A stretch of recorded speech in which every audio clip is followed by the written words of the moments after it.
Ano pa to? Wala na akong magawa. Bored na ako. Ano kayang pwedeng gawin? Magluto kaya ako. Sabi nila, pag marunong ka kumain, marunong ka dapat magluto. Alam niyo ba, may paboritong pagkain ng nanay at tatay ko sa KKK restaurant. Ang Inasinang Tilapia. Dahil dyan, iyon ang lulutuin natin ngayong araw na ito. Ilabas ang ingredients. Meron lang tayong 3 ingredients. Ang asin, itlog, asin, tilapia, asin. Maraming asin, diba? Kasi nga, Inasinang Tilapia. Magsimula na tayo, tara.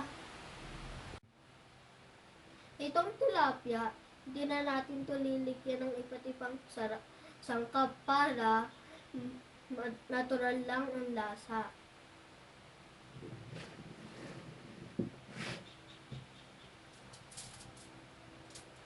Ito ang asin. Hindi, hinahanap nyo pa ang itlog? Hindi na natin yung itlog, niwalay natin ang egg white at niligay dito sa asin. Haluin lang ng haluin. Tapos, pagkatapos nyo haluin ng haluin, iligay ang asin dito sa tray. Hanggang makakawa kayo ng ped ng tilapia.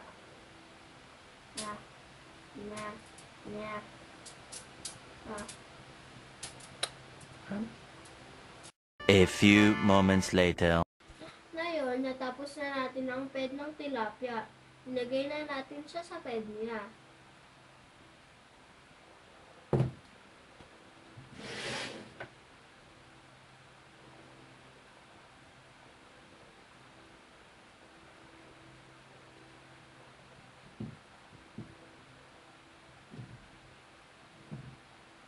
Tulas.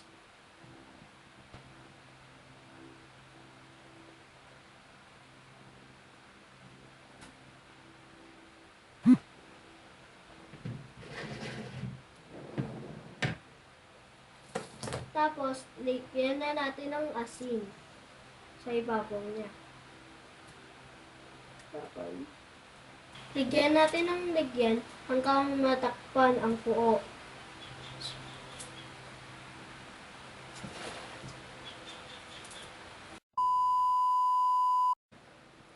Ayan, natapos na nating palutan ng tilapia. Pero siguraduhin nyo lang na wala nang natitirang tilapia. Nabalutan na dapat ng asin. Lutuin na natin siya.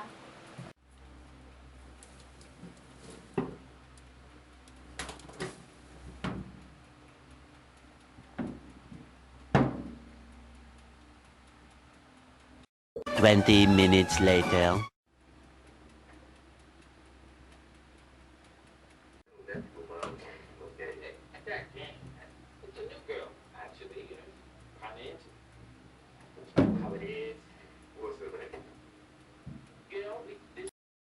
One eternity later. Sa wakas, naluto na rin ang ulam natin. Tikman na natin.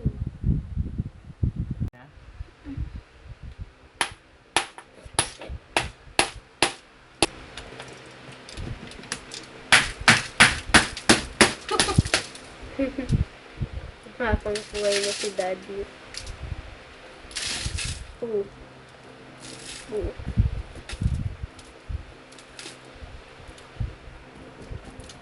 2,000 years later.